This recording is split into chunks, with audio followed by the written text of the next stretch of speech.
Howard away. Okay. Howard's away. All right. It's 6:30. It is, what day is it? Wednesday, May 7th. This is a regularly scheduled meeting of the Harpswell Planning Board. We have a short agenda tonight, but we could have some discussion. So I'm going to call this meeting to order and ask Dan, our vice chair, if he would lead us in the pledge. I pledge allegiance to the flag of the United States of America, to the republic for which it stands, one nation, under God, indivisible, with liberty and justice for all. Okay, we have an agenda. We have two applicants tonight, which we will get to, David and Lori Haggerty and Benjamin and Christine Twining. Before we start the meeting, or before we get into the agenda, let's have the members introduce themselves and make sure we have a quorum. Courtney Snellings. Amy Heibel. Dan Pullbeck. Lori Rice. Christine Donovan Hall. And I'm Margaret McIntyre, the interim. All right, thank you. We need 4 members for a quorum. We have 5. Oop, you turned Just yourself turn off. myself off. If Christine is willing to vote, if we have a tie or we Yeah, have that'll be somebody fine. doesn't want to vote. Thank you, Christine. Thank you for always being here Oh, and you're welcome. being willing. All right, our first item of business is 250501, David and Lori Haggerty. We have a pretty much complete application here. There's only one issue that stands unresolved at this point. This is an application for the conversion of what is now empty space into an office space for the Anchor. It's map 23, lot 19. It's on the west side of Harpswell Island Road. The address is 2118 Harpswell Island Road. The lot is improved with a standalone 2-bedroom cottage at the back and a 2-story multi-use building that currently houses a seasonal restaurant and a real estate office.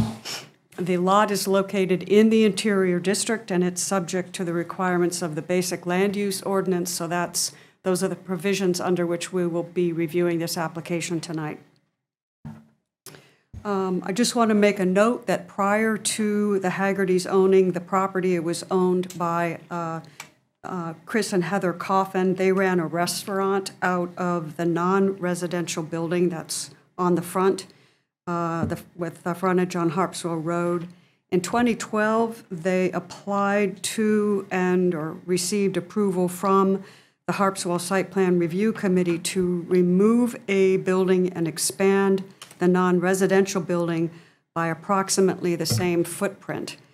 In 2020, the Haggertys bought the property and converted the addition into a real estate office.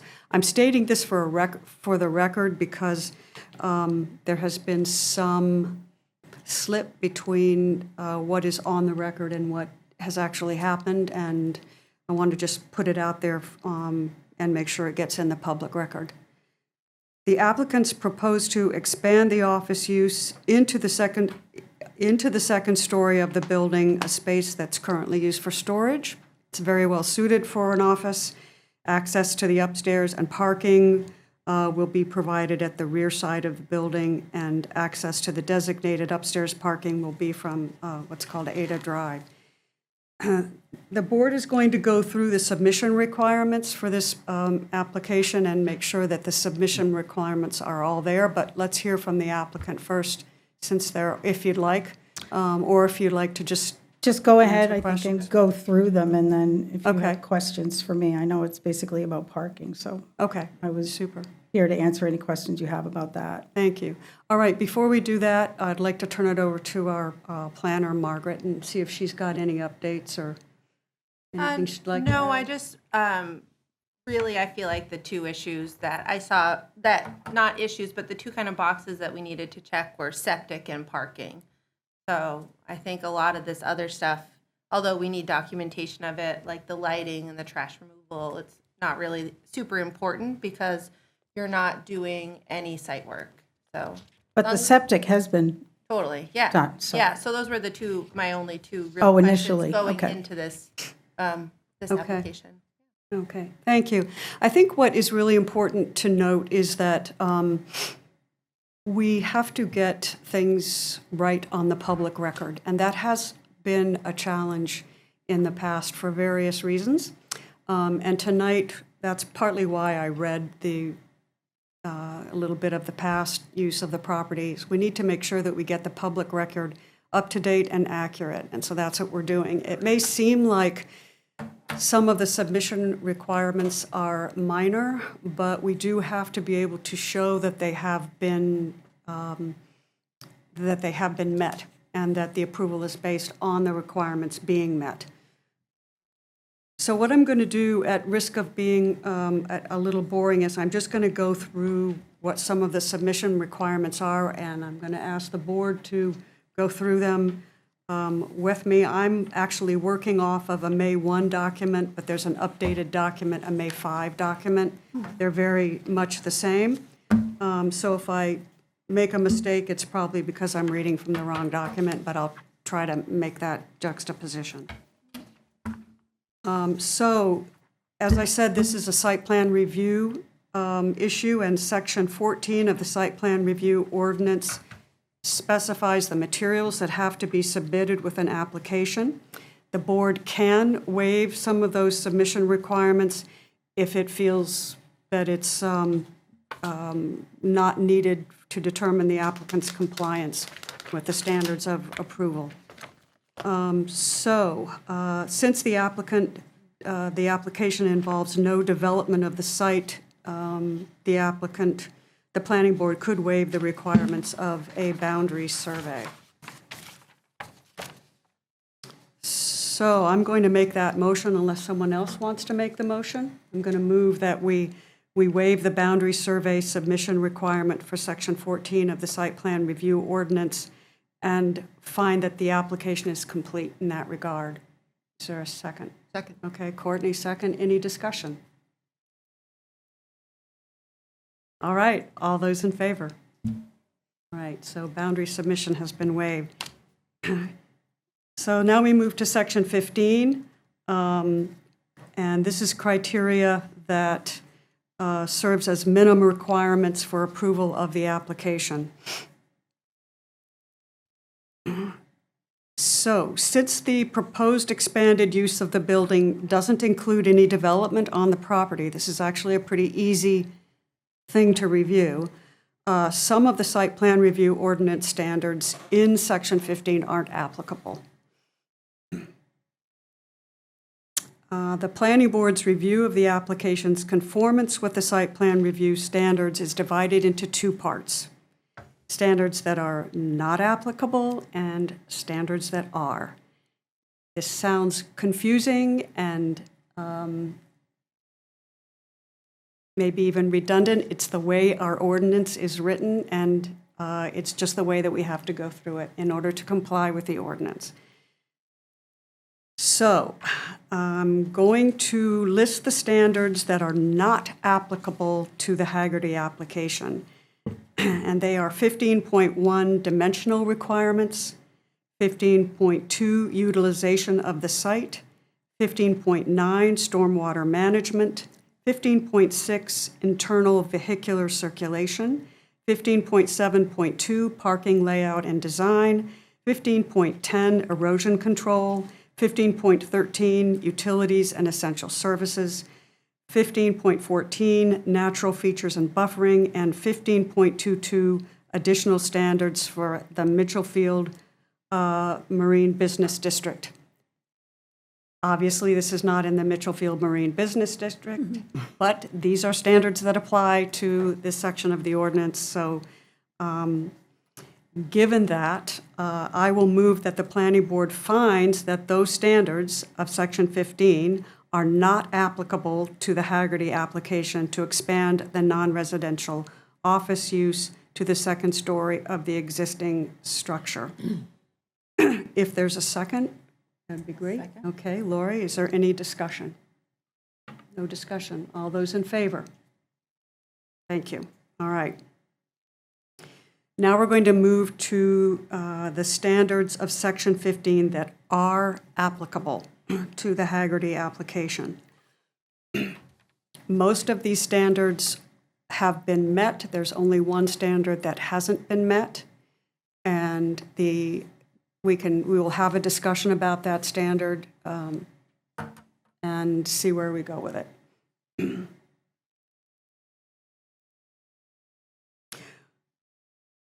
What I think I'm going to do is, instead of moving, let's see if I can explain this. The planner suggested that the board make a motion that the application does not meet the standards of Section 15 based on the following findings, the findings that are listed below. I'm not going to make that motion right now. What I'm going to do is ask us to go through those submission requirements, and then we'll address them as a whole at the end. All right? So the first submission requirement is Section 15.3, and it's the adequacy of the road system. And I'm on page 2 of the findings. I think it's still page 2 of the May 5th. Yep, bottom of page 2. So vehicular access to the site has to be on roads that have adequate capacity to accommodate the additional traffic. And that includes 15.3.11 and 15.3.2. The standard is met because Harpswell Island Road will continue to be accessed for the downstairs occupants. There really is no change to the traffic pattern here. Is there anyone who would like to discuss whether or not this standard has been met or not? Okay.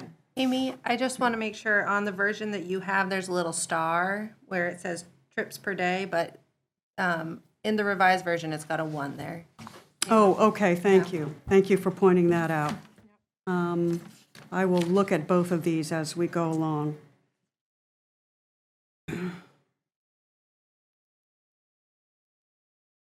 Okay. You have the update?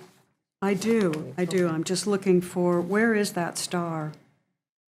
Is it on page 3? Yeah, in the middle of, your highlighted section. All right, I'm going to take your word for it. I'm not going to look for it right now. Bullet point. All right, so moving on page 3 to 15.4, access into the site. The recommendation is that the standard has been met. Is there any discussion about that? Okay. Moving on then to 15.5, access and egress, way location, and spacing. The discussion or the recommendation from the planner is that that standard has been met. Is there any discussion about this? All right. Moving on to 15.7, parking. The recommendation of the planner is that this has not been met, this standard, so I'm going to open this up for discussion now. I'll just start by saying I simply used a formula based on the table that we came up with, but the ordinance does allow for the planning board to grant a waiver to the parking requirements. I was hoping that this would kind of be a moment to have a discussion with the applicant. And I mean, it's up to you guys, but I only used what was in writing, and maybe we can use a little logic. Yeah. I would actually like to hear from the applicant, because the restaurant's seasonal, real estate has people coming and going, as does Harpswell Anchor. So get an idea of the flow of each of those businesses, and what that does make a difference on how you look at the parking. Right. As far as I can speak for the real estate office, and there are some anchor people here that are willing to talk about how they're going to use it. you know, typically, I know that the requirement, according to square feet, is 3 people, but very rarely do we have even 3 people in the office. Usually it's 1 person, and sometimes not even that, because we're just busy working from home a lot of times, like people do these days. So I just feel like that, you know, it's very minimal use in traffic as far as my office goes. I mean, every once in a while, we'll have a meeting. And when we've done this before, we've done it when the restaurant's been closed. This year, it's going to be closed on Wednesdays and Thursdays. And so that's when we kind of, you know, plan our office meetings on those days, just to balance out. So I feel like that we've never had an issue with it before. And I really don't see any issues coming up with the anchor being there. We've always had plenty of room. I also heard you suggest to the anchor at the site walk that if they were going to have meetings. A meeting to that they do it would, on one of the days that the restaurant's right, and we've talked about that, doing it on one of those days as well, but that the restaurant is closed. And of course, that's only seasonal, and, you know, the anchor may use it a little more regularly than everyone else, honestly, because we slow down in the winter as well. So if you want to speak. Yeah, for the From the record, anchor. I'd like to ask somebody from the anchor maybe give some contribution. Know that.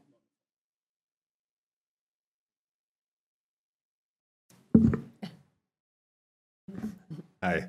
I'm J.W. Oliver. I'm the editor of The Anchor. I'm happy to talk about our plans for the office, answer questions, and thank you for having us here tonight and considering this change of use. Well, what are your plans for the use of the office? Well, so I guess I would start by saying that the Anchor staff, we have a staff of 6 now, 3 full-time, 3 part-time, and we all work remotely. And that is not that's not going to change. We have 1 part-time employee who will spend most of their time in the office, and we plan to have part-time hours that the office is open, but we don't anticipate a high volume of foot traffic. Otherwise,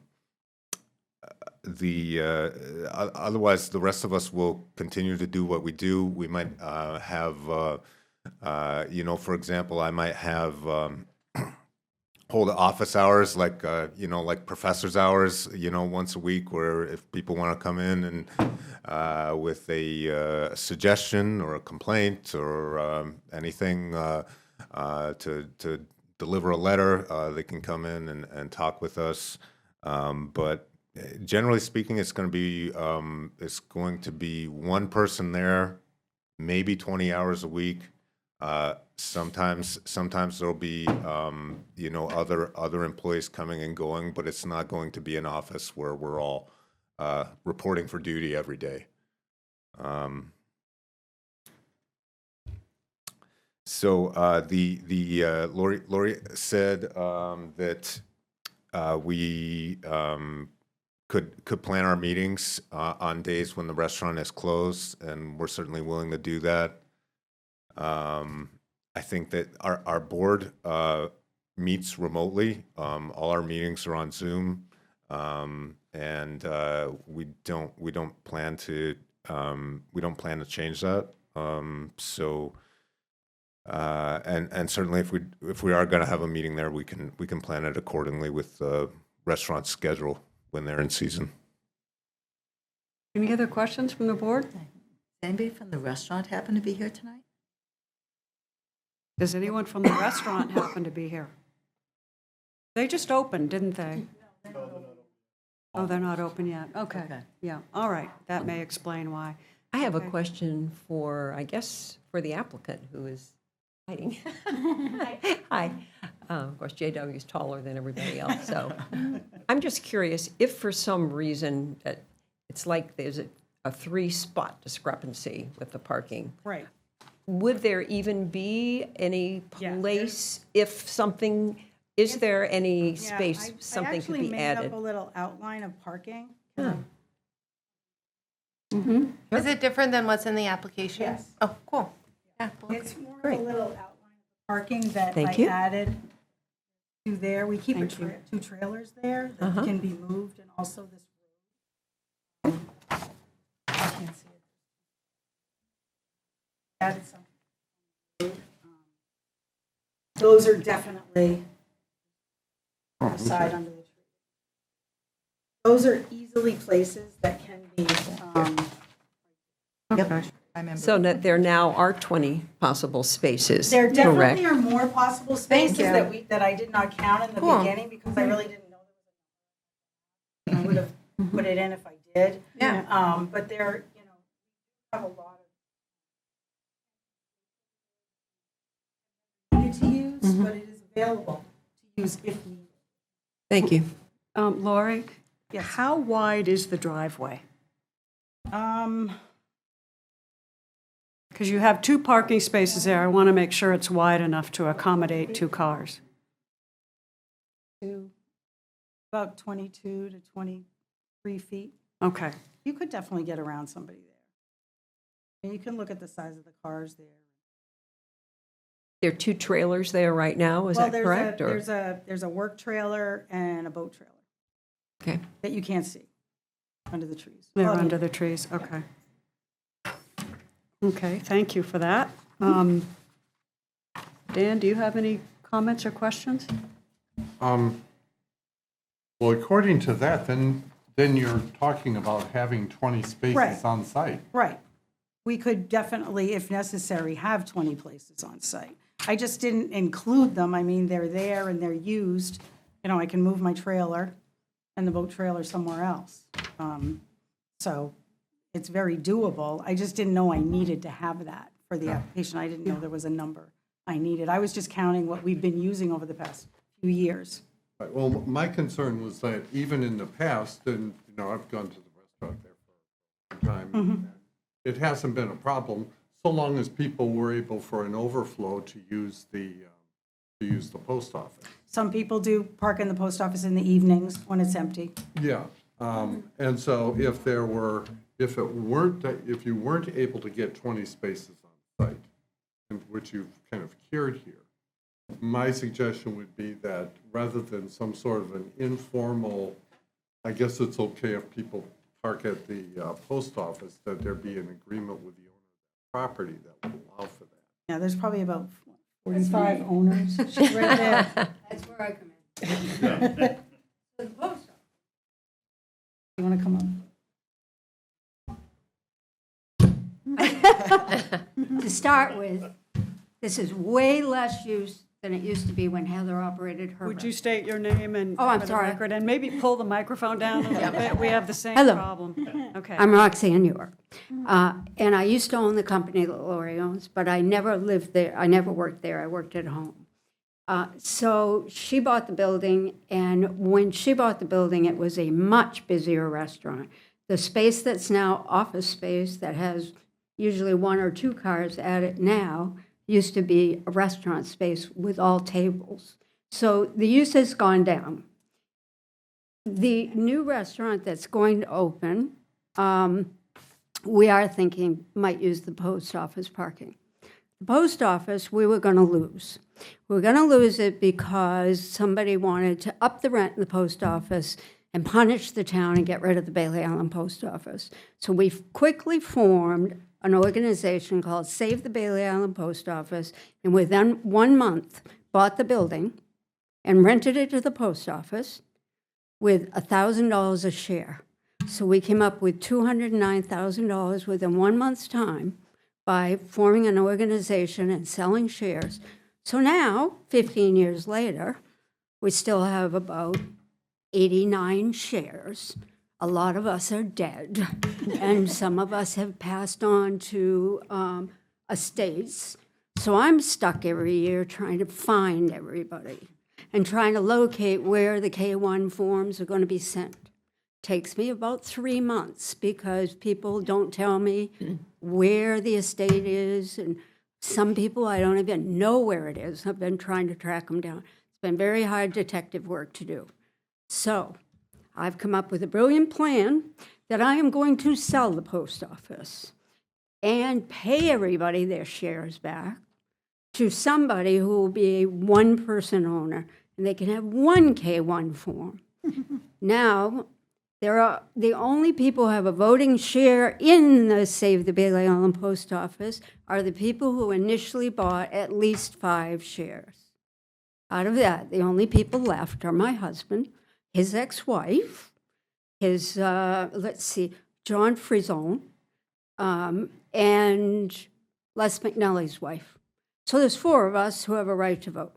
So I have somebody doing an appraisal. I will list the property for sale. If somebody buys the property, then the property would be owned by them and all these 89 people would be paid off. And I would no longer have to do all this work.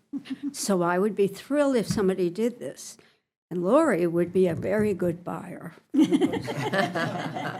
And the general store would like to buy the post office. However, I will only sell the post office to somebody who will continue to run it as a post office, which is not a very profitable organization. I just signed a 5-year lease. They're paying about $12,000 a year. So whoever buys it will not be making good money on it, but they will be doing a good duty for the town. And it will have to remain a post office as long as the post office will continue to rent from us. So, and they cannot do anything to get them to go away. So I will put that in the deed. I will advertise to sell it with those specifications. Hopefully some knight in shining armor will come up by the post office. I'll get off the hook. One person will own it. They can rent Lori spaces. Or if it's Lori who owns it, she can designate those spaces. Because the spaces, the post office is generally used with 1 or 2 people coming in, and the space on the side isn't used by the post office regularly. I mean, there's 1 person working there. So we hope to keep the post office going. We hope to sell it. I haven't done it yet because I haven't had time, but we hope to sell it. I have 3 people interested. The general store is interested, but he has already stated he wouldn't run it as a post office, so he's out. But he could purchase it, run it as a post office until they no longer rented it and then use it for his own purposes. But that's where we're at. Wow. Any questions? No, but that sounds like a story for the Anchor, if you ask me. So just to be really clear and make a note, this parking plan, which I'm going to call it a plan, the reason that we ask for things like this is so that 5 years down the road, when somebody says, we don't have enough parking there, and comes and complains to the town, we can go into the record and say, this is the parking plan that was approved at the March 7th, 2025 Planning Board meeting, when this got its approval, and it's there, it's in the record, and we know, we don't have to guess where the parking spaces were, right? So that's why we asked for this, and really appreciate your adding this to the record, so. Yeah, no problem. Okay, super, all right. Okay. Thank you. You've resolved the issue, because my question was going to be, can we get additional parking by way of a lease from the landowner? But you don't need that at this point either. It would probably be a good business decision later on to have a formal agreement that allows for overflow parking there. Yeah, and that's something that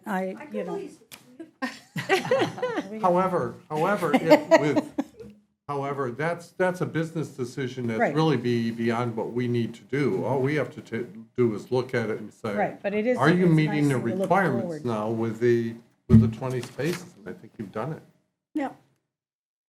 Okay, Does that satisfy you, Margaret? Yeah, I think there's so many ways to satisfy this. I mean, I think that the restaurant, I think that the restaurant obviously is going to take the most spaces.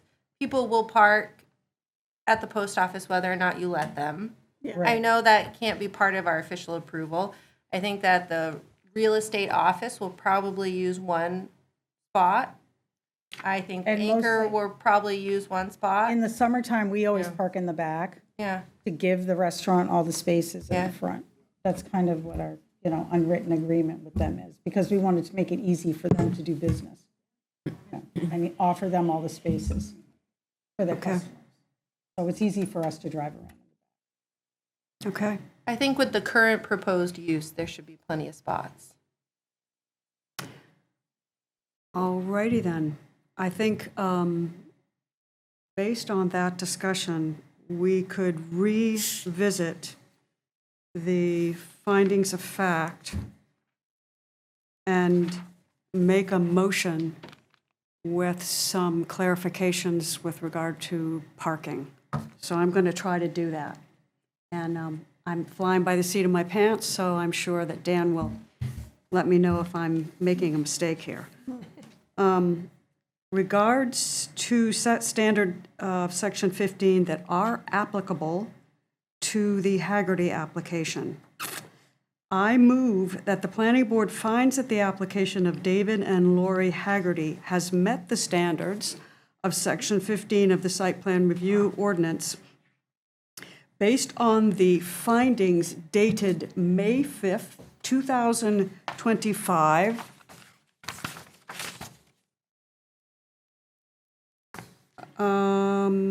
which are incorporated into this motion by reference and by amendment.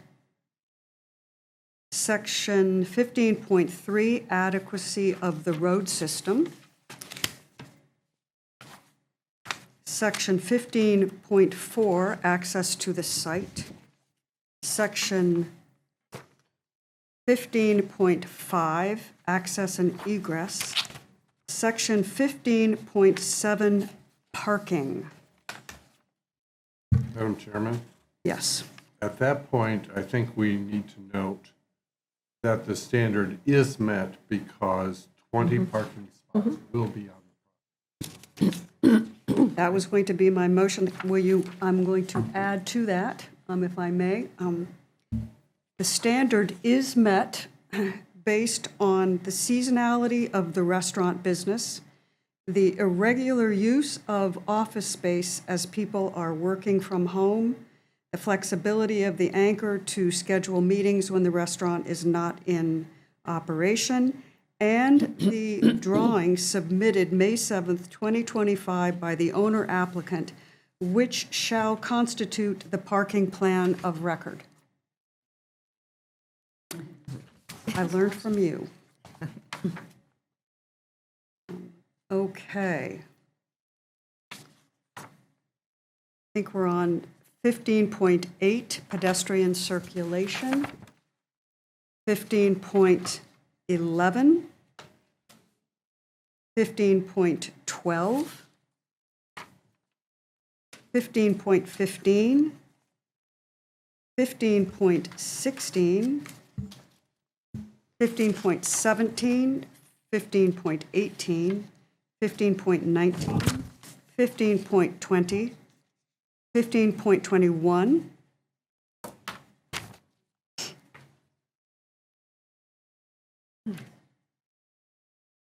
When we get to the conclusions of law, I put all the standards as if we were going to approve it, just with the strikeout.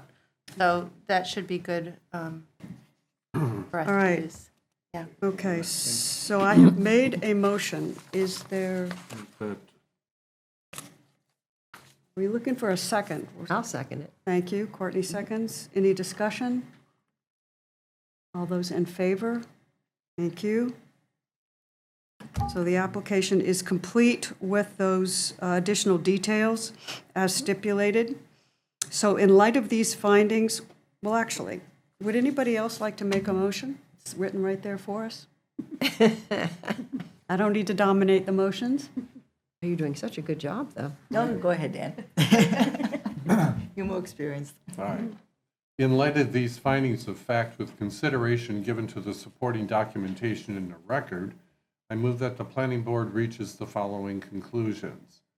The planning board finds that the application to utilize the second story of the commercial building located at Lot 19 on tax map 23 is an expansion of the existing office use, and the planning board approves the application with the following standard conditions of approval. One, the approval is based on the approved plans and on all submissions and information provided by the applicant at final approval, whether referenced in any findings or conditions of approval. Two, this approval is not final until such time as final plans showing all conditions of approval and any waivers granted have been signed by the chair of the planning board. Three, the approval is dependent upon and limited to the proposal and plans contained in the application and supporting documents submitted and affirmed to by the applicant. Any variation from the plan proposals and supporting documents except de minimis changes as determined by the town planner that do not affect approval standards is subject to the review and approval of the planning board prior to implementation. 4, the applicant shall obtain all necessary state and federal approvals before the applicant commences any land use activity pursuant to this site plan approval and shall comply with the requirements of those permits and approvals. All right, I will second your motion and just make sure that we stipulate that the expansion of the existing office use does meet the standards of the site plan review ordinance. And second it? Any discussion? In a second. Second? All right, Lori seconds. Okay, all in favor? Thank you. Ooh, that was tricky. Go have fun. So what will happen next is we'll draw up a notice of decision. We will get it notarized for you, and then you'll record it at the Registry of Deeds. Yeah. I want to thank Margaret for working so closely with the applicant. I know that we usually really like to have our information into the planning department within like 2 weeks before the meeting. And frequently that doesn't happen. It makes all of us have to scramble. But we do really try to work with local businesses and make sure we recognize that folks have trouble getting information together and don't always understand the complexities of the site plan review ordinance. So thank you to Margaret and thank you to all of you for making this a complete package and helping to make our job easier. All right. Amy, we just want to say thank you to the board and to Margaret for getting us approved and ready to get in there. We've been our group that Janice and Doug and Robin were all a part of starting has been publishing the Anchor for 4 years now, and I'd say for the majority of that time we've been looking for somewhere to set up shop, and there aren't many options in Harpswell, and so we're excited to be down on Bailey Island, and I don't know, can we start moving in right away, or do we need to wait for the paperwork to get all notarized and so forth, or? I think you're good. All right. Yeah. Thank you very much. Have fun. All right. Gives us a reason to come down and eat at that restaurant. Yeah. That worked out. Okay, yeah. I'm glad they came up with those questions. It made it easier. Margaret, you've got a copy of the map, right? Yeah, Can you date the map and maybe even have it signed by Lori? I dated the map. I think it needs to be signed by you. Okay, I think it needs to be signed by the chair. okay, super. There's no date on it. I did date mine already. Okay, Yeah. good. Yeah, we'll get you. I have a stamp for you. Okay, all right, good. Okay. Small town, the post office thing. It was Oh, my God. Oh, my word. This one worked out, though. It was not, it was, it kind of worked. like It worked good. Barleyfield Point. Yeah, They Yeah. have so much post office pride on me. Oh, yeah. You were there, weren't you? You were? People will like come from, on their vacations, they'll specifically come to that post office. Really? Buy their stamps for however long. So it Make can sure stay that- open. So they have the revenue. It's gonna stay busy, Oh, yeah. how Yeah. cute. Okay. So people really go out of their way to give the post office revenue. Very cute. Oh, that is cute. But have having footage, that would be a challenge to try and trace everybody down over time as it gets more. Good luck, Janice. Thank you. Thank you for that. And just like that, it gets emptied out. All right. All right, now we go boom.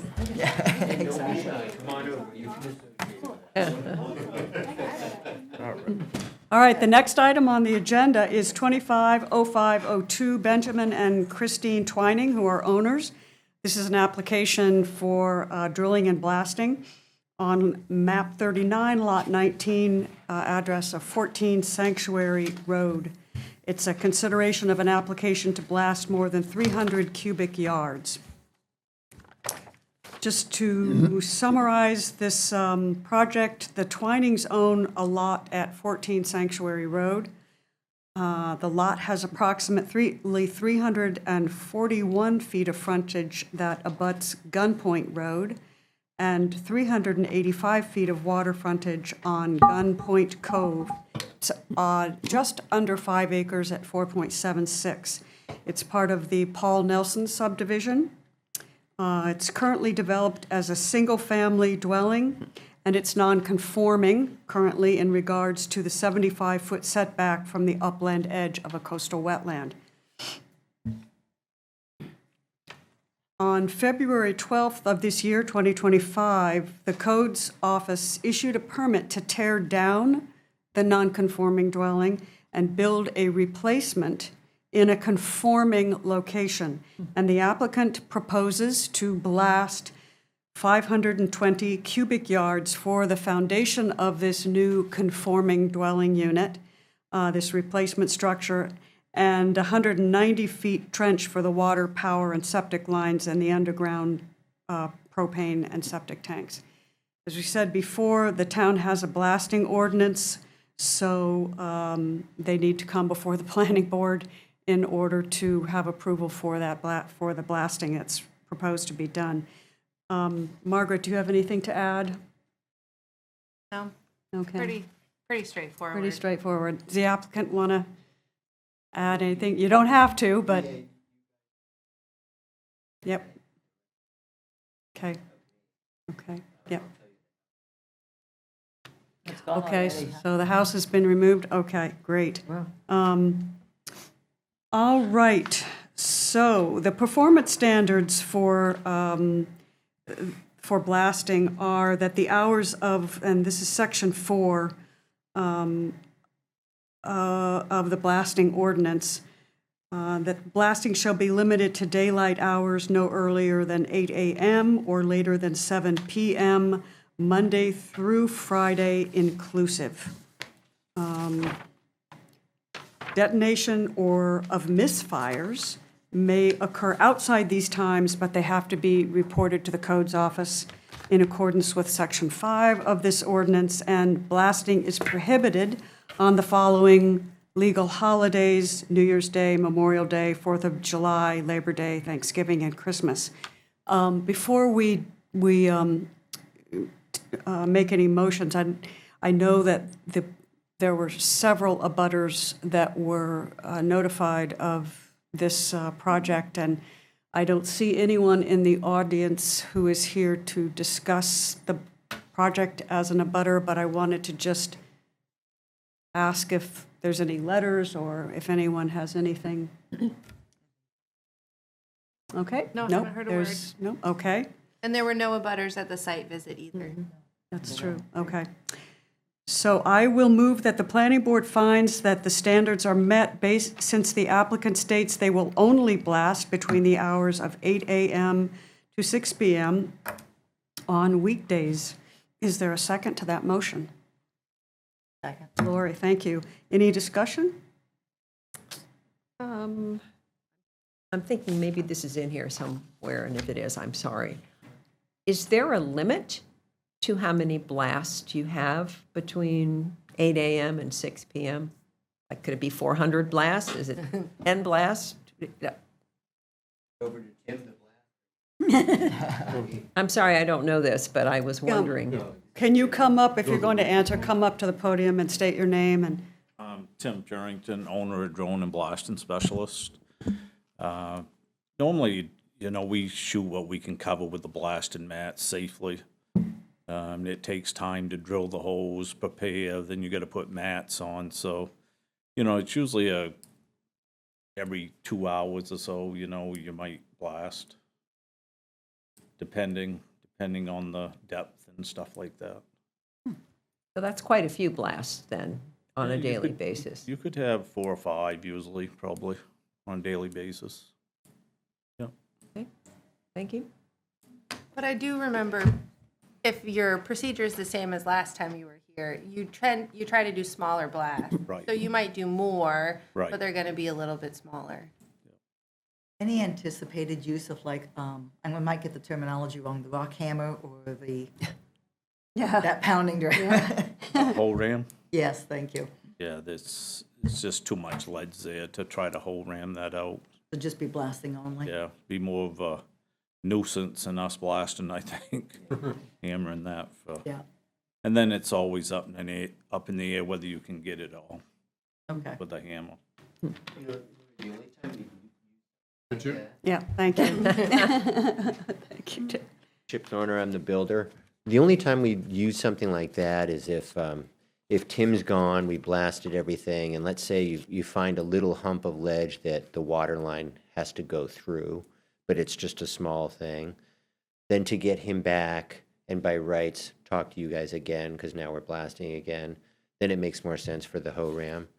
But as everyone who knows, who's heard that, they're really annoying. They're effective for a very small portion of stuff, but we generally stay away from that. Okay, thank you. One question that we often ask, even though we really don't have any say over it, is just where's the blasting material going to go? And sometimes people know, sometimes they don't, but Yeah, some of it we'll use on site. Typically, I try to build basically a construction road around the house, which here we can on the front edge, the water edge, but something that's solid for a lull and a man lift. And if we can then use that to kind of taper things out, we'll use it as a bed and cover it with loom. And if not, we just haul it away. okay. Thank you. Sure. So I have a couple more motions here. Oh. We have a second. Lori seconded. Yes. We had discussion. All those in favor? Thank you. Unanimous. All right. Couple more votes. This next one is 4.2, which is water quality protection.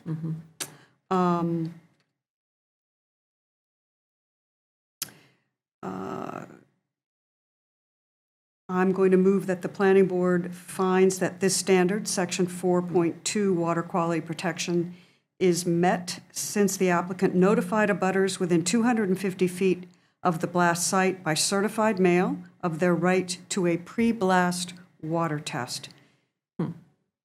Right. Is there a second? We have a second from Dan. Any discussion? I'm just curious. They've been notified. Do we know that they received the notification? I'm just wondering why people would not want to have a test beforehand, before the blasting. I know it's like certified, so then it's gone. Do we get, because I don't send certified mail, do we get any kind of proof that the people actually received the mail? We do, okay. I mean, we Thank don't. you. They would. No, The, they get a green card back. Okay. that says they And you actually guys got signed the for it. green cards back, I'm assuming? Yeah, I don't have my big thing with me, sorry. Yep. Okay, thank you. Not everybody lives in the state of Maine either, so it may not have been Yeah, most of them convenient. don't. When I looked at Yeah. that. Yeah, I Or was they just send their curious. tax bills yeah, don't. exactly. I was just going to say that. The What was mailing that? address that we have on file and that you'll find in the assessor's database is where the tax bill goes. Mm-hmm. So if they're not where they will be in August, then if they're at their second home, they may not be getting their mail in a timely fashion. But legally, as long as we're sending it to the address on notice, Yeah. we have met our legal obligation. Yep, I was just curious. Okay, we've had a motion and a second from Dan. We have any more discussion? All right, all those in favor?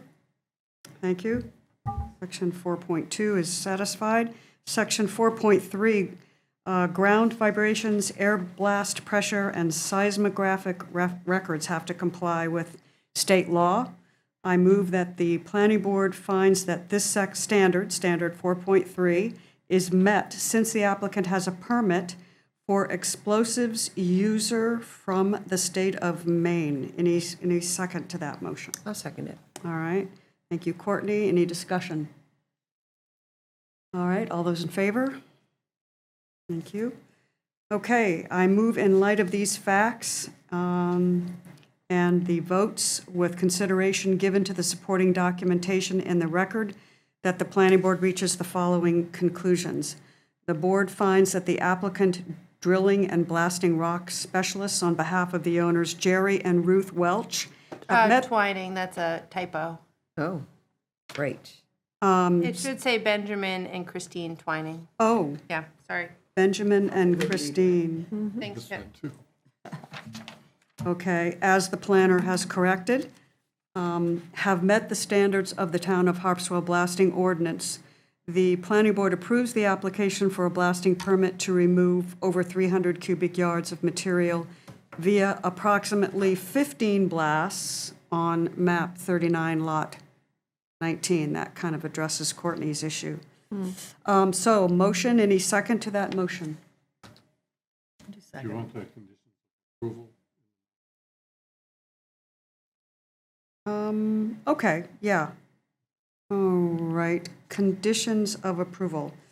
The applicant must provide a pre-blast assessment per the requirements of section 3.2HA and B.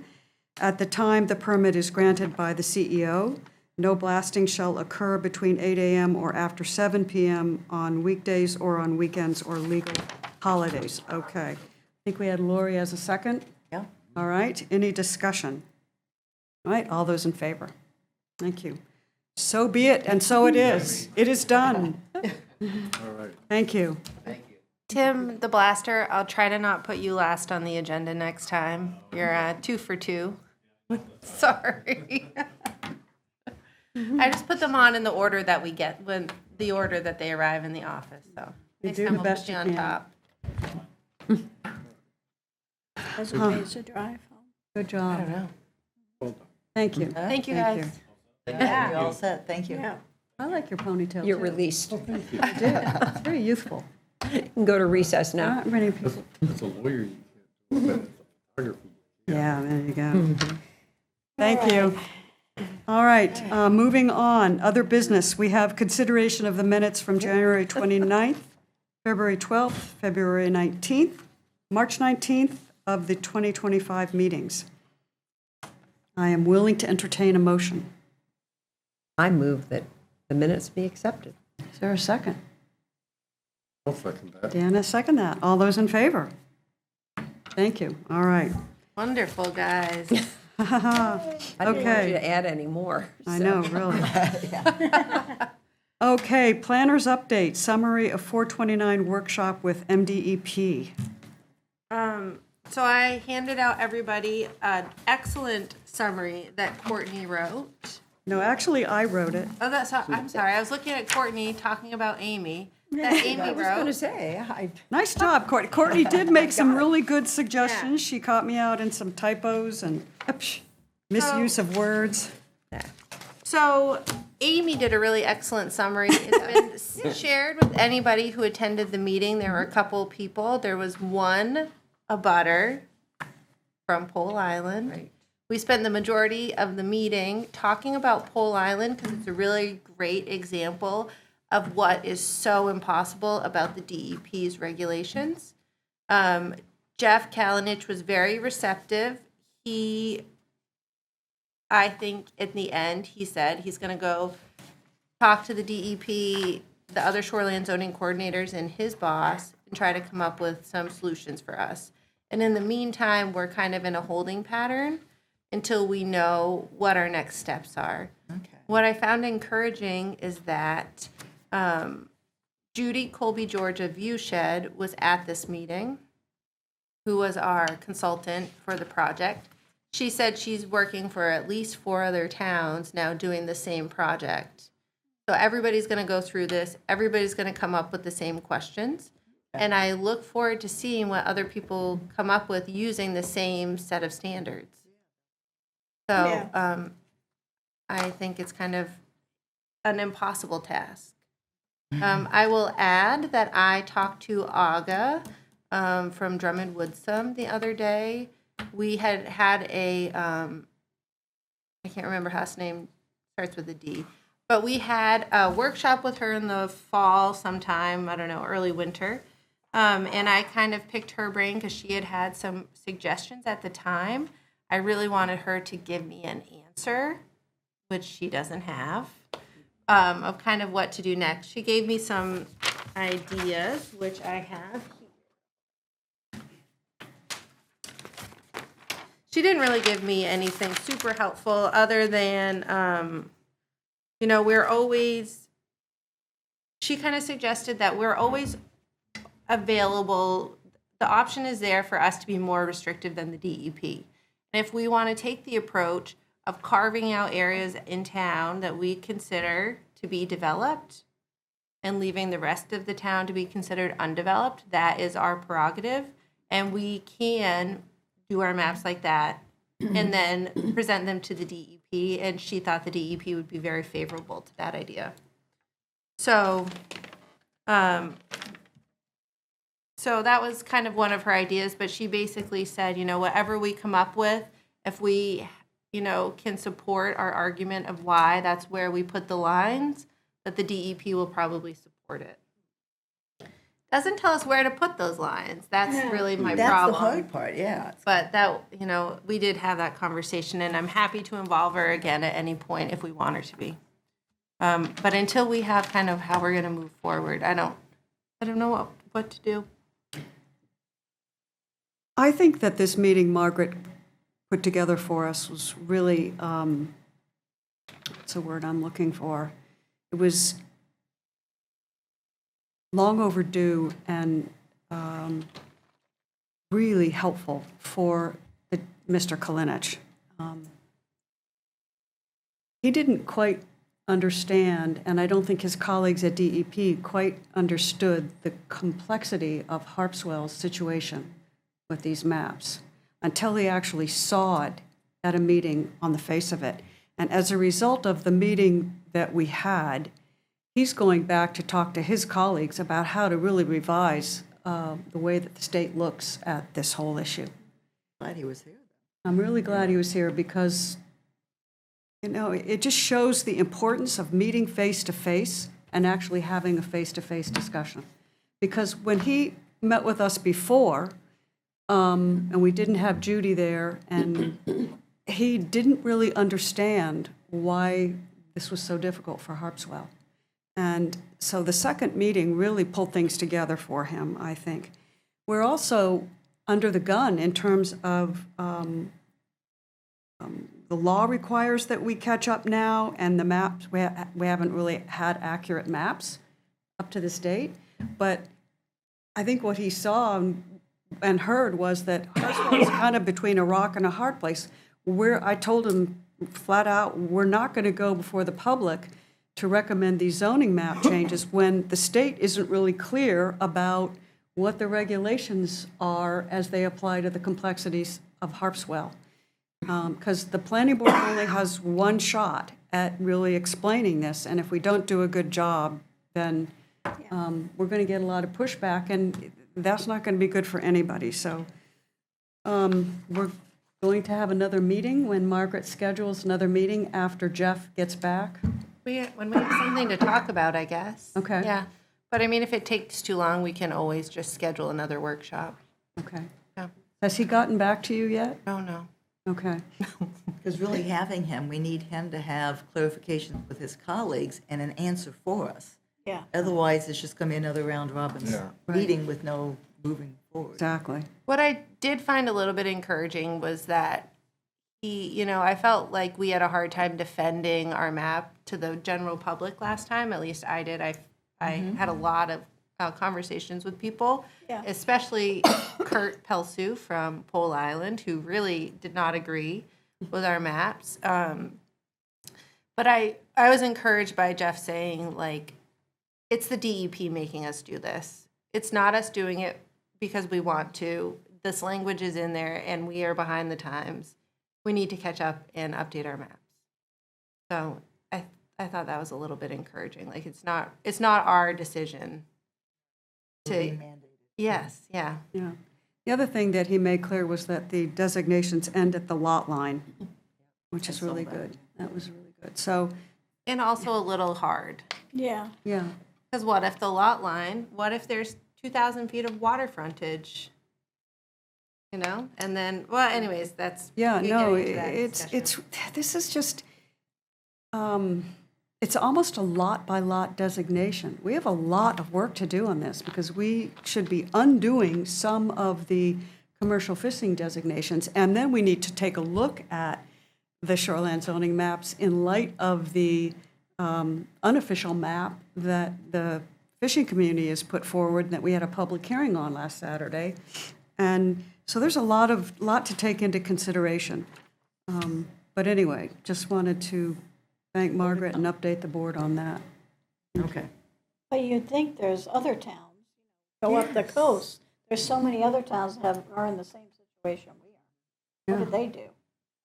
What Jeff said, though, that was really interesting was, and this is such a blessing, that in many ways is we have a lot of large lots, large undeveloped lots. Yeah. They're used to dealing with these small, sort of shorefront towns that are pretty clearly nested and then have development outward. But we have large spaces that aren't developed, which the DEP regs don't really, it does make it more complex. He didn't really get that, and I always have a hard time explaining this, that zoning, let's see if I can put this in here.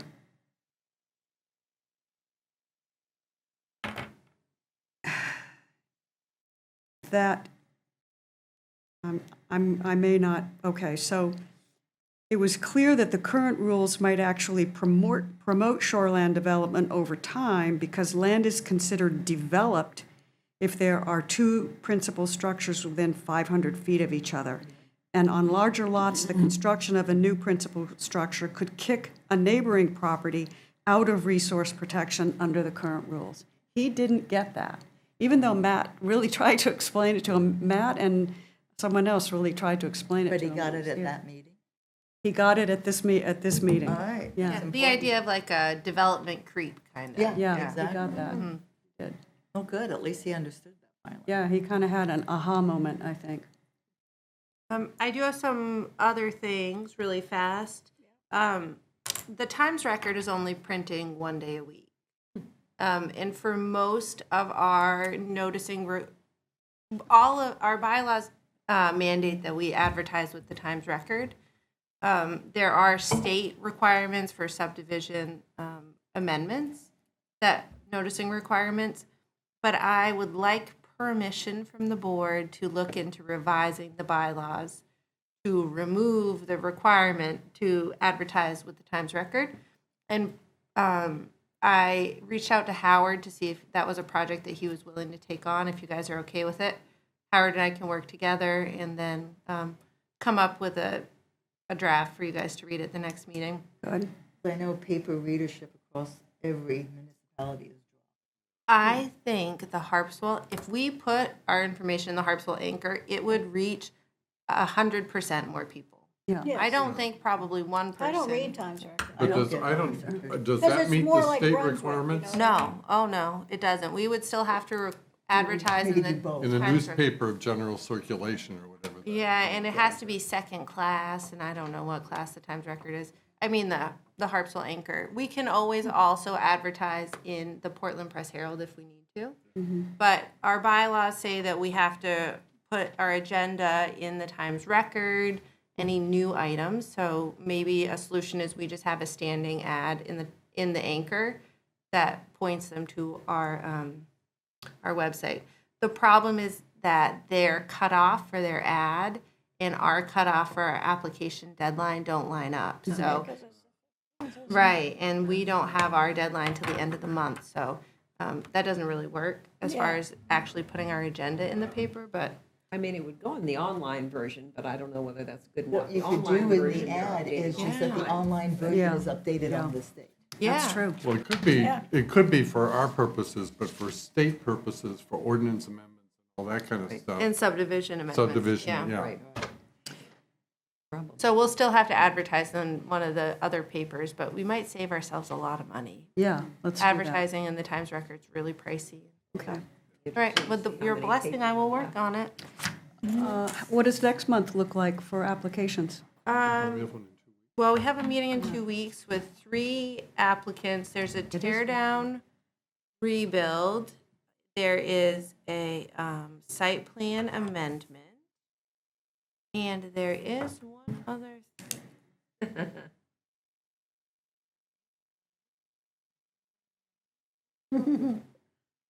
It is. Now I can't remember. Okay. All right, But if It you leave your, is, there's a jurisdictional review. okay. yeah, that's There's a the, wharf in the oh, resource. that's the wharf. Yep, Oh. Hildreth Road. Oh, Yeah. okay. Is that the wharf that the select board was dealing with? No, it's a different one. Okay, No, so no, that's not. okay. So yeah, that's in 2 weeks. The site visits are next Monday. If you leave your books for me, I can have them ready by tomorrow. Have everything put together. And sorry about the snafu about the application deadline for Lori. It's a really hard line for, I feel like, for me to walk Yeah, between getting your information to you and feeling like I'm being helpful and patient with the applicant. And in this case, a lot of times, yeah. In this case, it did not work out. It was a because- simple enough situation that it Yeah. didn't, but it could be more complex and that would not. Totally. So I'll just try to keep you updated and keep you. I mean, you can always blame the board and say that the Yeah. board has a policy that it will not put something on the agenda if we don't have the complete packet of information, because there's no point in us reviewing an application if it's not complete. It wastes our time and their time. And I realize that you're between a rock and a hard place, but if we can try to, go ahead and use the board as your backup on that. I realize you live here and you have to deal with people, but Yeah. these were pretty simple back and forth things, so it made sense. Yeah. Yeah. And hopefully we have a new member, Heather Allen. Hopefully she'll be here at the next meeting. I'm not sure. And if anybody needs a copy of the planning board bylaws or the planning board manual that's published by MMA, Maine Municipal Association, I have those. I've been reading it. It's got some really cool information, a lot of old court cases and stuff. Yeah, but I know. But if I'm such a nerd. yeah. But if anybody wants some information and feels like doing some deeper dives into planning board, I have some resources for you. So I won't be probably at the site walk next week because I have a doctor's appointment, but, Me either. I have a dental appointment, okay, so and you're So is this gone. coming Monday? you're gone, so you only have, Could be around. I won't be here. Okay. I'm in Florida. Well, Laurie, All right. It's just going to be me then? Well, Howard, I think Howard. might be I'll be back. there? Okay. Maybe Heather, right? Maybe Heather. Maybe Heather, She's been okay. invited. Yeah. okay. All right. Thank you all very much. Thank you. I have one. Oh. One matter. We had talked at the last meeting, I believe, about the Resiliency and Sustainability Committee, Yes. which by its nature requires a planning board Right. liaison. I got approached by the committee to become a full member of the committee because I've got a lot of flooding, and with the library. It floods all the time. And with the library, we were basically the poster child for how you handle warming. So I have gone on there as an official member of the committee rather than as the liaison. So we have a couple of options. you can either just have me report back, or if you, because Amy had offered to be the liaison, you know, I'm happy for you to do double duty. You should. Why on earth would we need two people? Right. but, yeah, we had our first meeting yesterday. It's a good committee, and I think we're going to be able to accomplish some really nice It's a things. really important committee. It's really, the planning board needs to be up to date on what's going on. Yeah, it was a bit confusing during the process of me being asked to be on the board, because we were kind of talking like this about, well, what about me, what about Amy, and all that, but we got that all resolved because we weren't getting anything accomplished at the town meeting anyway. Oh, my God. All right, that's what I got. Okay, thank you very much. Thank you. Anything else? See you in 2 weeks. All right, Meeting adjourned? meeting adjourned.